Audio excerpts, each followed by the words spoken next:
तो पहली चीज तो ये प्राइवेट स्कूलों को डिसिप्लिन करेंगे, ठीक करेंगे, किसी को नाजायज फीस नहीं बढ़ाने देंगे, सबका ऑडिट कराएंगे। दूसरी चीज, मैं आपको एश्योर करता हूँ 5 साल में गुजरात के सरकारी स्कूल इतने अच्छे कर देंगे, यहाँ बैठे हुए 70 से 80% लोग अपने बच्चों के नाम प्राइवेट से कटा के सरकारी स्कूलों में भर्ती कराएंगे।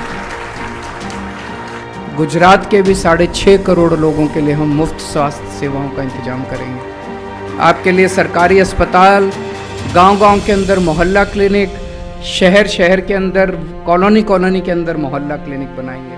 अगर 5 साल में जो बातें मैं कह रहा हूं वो मैं नहीं करूंगा, मुझे लात मार के भगा देना, गुजरात में घुसने मत देना अगली बार। द लाइव टीवी, सच सबसे आगे। हमने कानून बना दिया कि सरकार की मर्जी के बिना कोई स्कूल फीस नहीं बढ़ाएगा। 2-4 को छोड़ के 7 साल से किसी की फीस नहीं बढ़ी अभी तक दिल्ली के प्राइवेट स्कूलों में। तो पहली चीज तो ये, प्राइवेट स्कूलों को डिसिप्लिन करेंगे, ठीक करेंगे, किसी को नाजायज फीस नहीं बढ़ाने देंगे, सबका ऑडिट कराएंगे। दूसरी चीज, मैं आपको एश्योर करता हूं 5 साल में गुजरात के सरकारी स्कूल इतने अच्छे कर देंगे, यहां बैठे हुए 70 से 80% लोग अपने बच्चों के नाम प्राइवेट से कटा के सरकारी स्कूलों में भर्ती कराएंगे। दूसरी इंपॉर्टेंट चीज है हेल्थ और एजुकेशन, ये सबसे इंपॉर्टेंट है। आज इतना महंगा हो गया इलाज कराना कि आपको छोटी सी बीमारी हो जाए, डॉक्टर के पास चले जाओ, 3-4 हज़ार रुपए से कम का तो बिल आता ही नहीं है। और भगवान ना करे अगर बड़ी बीमारी हो जाए तो 8-10 लाख रुपए का बिल आ जाता है किसी भी सामान्य से हॉस्पिटल के अंदर। आदमी तो लुट जाता है, तनख्वाह है नहीं, तनख्वाह बढ़ नहीं रही है। दिल्ली में हमने सबका इलाज, चाहे गरीब हो चाहे अमीर हो, 2 करोड़ लोग दिल्ली में रहते हैं, सबका इलाज हमने, सारा इलाज मुफ्त कर दिया। कितना भी खर्चा है, अगर आपको छोटा सा बुखार है, मोहल्ला क्लिनिक बना दिए गली गली के अंदर। आप मोहल्ला क्लिनिक में जाइए, डॉक्टर फ्री, टेस्ट फ्री, इलाज फ्री, और शानदार मोहल्ला क्लिनिक है। ऐसा मोहल्ला क्लिनिक तो एक तरह से सरकारी डिस्पेंसरी हुई, लेकिन ग्रेटर कैलाश जो दिल्ली की सबसे पॉश कॉलोनी है, वहाँ पे 2 मोहल्ला क्लिनिक है। एक बार मैं सड़क से गुजर रहा था, सड़क से गुजरते हुए अगर मुख्यमंत्री कह के जाए ना कि आज मैं देखने आऊँगा, तो सब कुछ ठीक हो जाता है, फिर उस विजिट का कोई फ़ायदा नहीं है। मैं सड़क से गुजर रहा था, मैं गाड़ी रोकी, मैं एक मोहल्ला क्लिनिक में घुस गया। वहाँ पे इतने संभ्रांत और इतने अमीर घरों की महिलाएं उस मोहल्ला क्लिनिक में इलाज कराने आई हुई थी। मैंने उनसे पूछा, उन्होंने कहा जी डॉक्टर बड़ा अच्छा है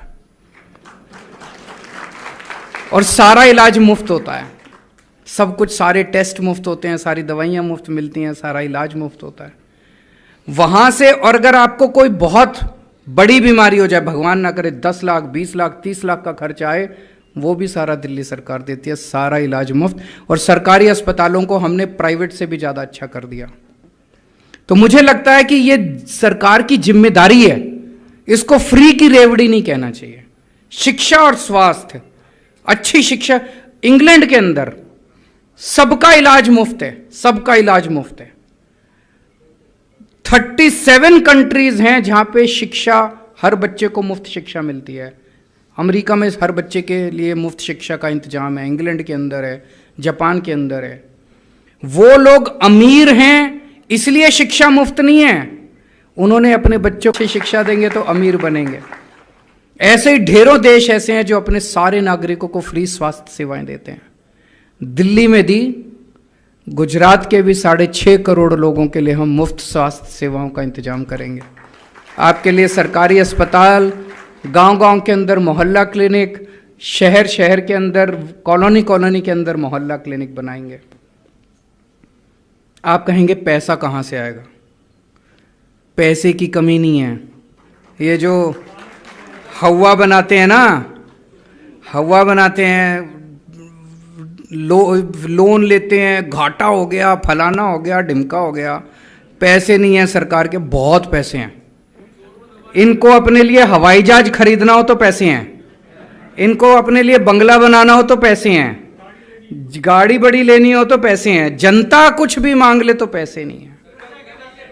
हैं जी, एमएलए खरीदने के लिए पैसे बहुत हैं, बिल्कुल सही कहा। अभी दिल्ली में इन्होंने हमारी सरकार गिराने की कोशिश की। हमारे 9 एमएलए 12 एमएलए के पास संपर्क किया उन्होंने, हर एक को 20-20 करोड़ रुपए ऑफर किए। इनका टारगेट था 40 एमएलए का, हर एक को बोल रहे थे कि 2-3 और ले आओ, 40 एमएलए करने हैं। तो एक एक एमएलए को 20-20 करोड़ ऑफर कर रहे थे, 40 एमएलए का टारगेट था, तो 800 करोड़ का तो इंतजाम इन्होंने कर रखा था दिल्ली में। कहां से आया ये पैसा? किसका पैसा है ये? आप ही का तो पैसा है। तो जब आप कहते हो कि हमें सुविधाएं चाहिए तो कहते हैं पैसा नहीं है।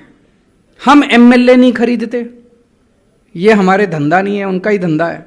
तो हम आपके लिए बिजली फ्री कर देते हैं, शिक्षा फ्री कर देते हैं, हॉस्पिटल फ्री कर देते हैं, दवाइयां फ्री कर देते हैं।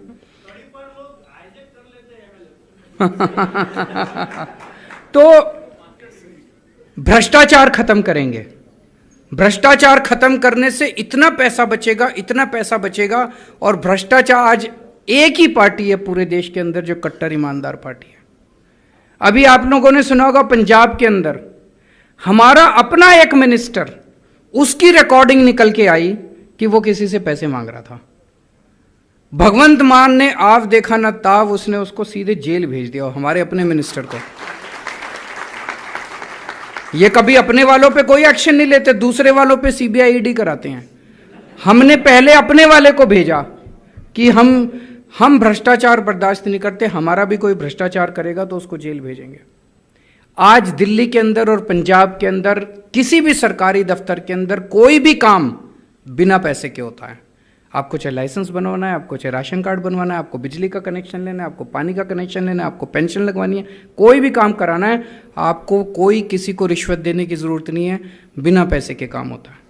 तो भ्रष्टाचार मुक्त शासन देंगे, बहुत पैसा बचेगा। अभी 3.5 लाख करोड़ का कर्जा है गुजरात के अंदर। 5 साल दे दो, इन 5 साल में। पहले दिल्ली पे भी बहुत कर्जा था। आज पिछले साल की सीएजी की रिपोर्ट आई है, उस रिपोर्ट में लिखा है कि दिल्ली पे अब एक भी पैसे का कर्जा नहीं है और दिल्ली का बजट नफे में आ रहा है, पॉजिटिव बजट आ रहा है। ये फायदा है पढ़ा लिखा आईआईटी के इंजीनियर को सीएम बनाने का।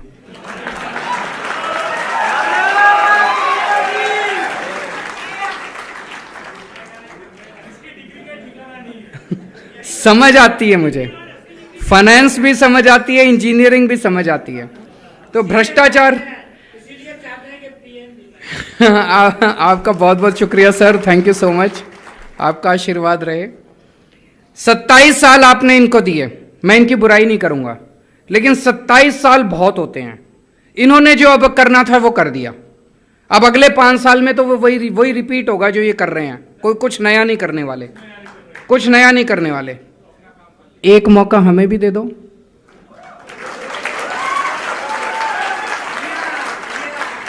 एक मौका दे के देख लो, बदलाव तो होना ही चाहिए ना, चेंज तो होना ही चाहिए।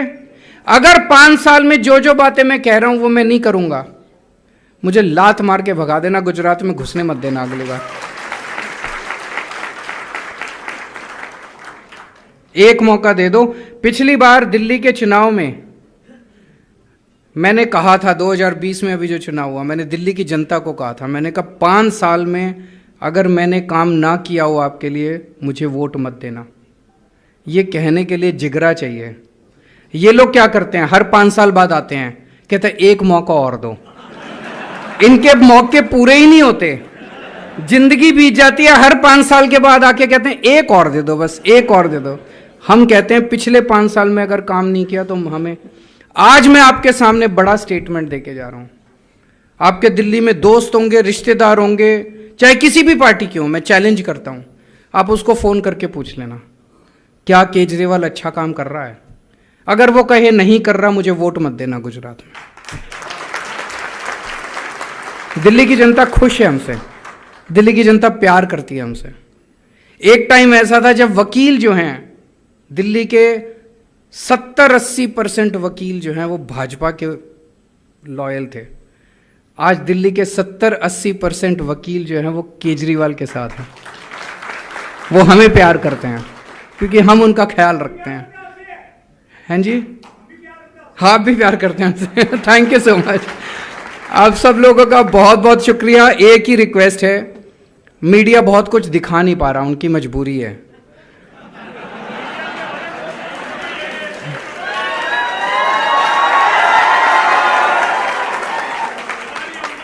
उनको कहा गया है कि केजरीवाल का कुछ नहीं दिखाना, आम आदमी पार्टी का कुछ नहीं दिखाना। दिल्ली वालों ने पहले रिकॉर्ड बनाया था, 70 में से 67 सीट दी थी। फिर पंजाब ने रिकॉर्ड बनाया, 117 में से 92 सीट्स दी थी। अब गुजरात दोनों का रिकॉर्ड तोड़ने वाला है। भारत माता की। द लाइव टीवी, सच सबसे आगे।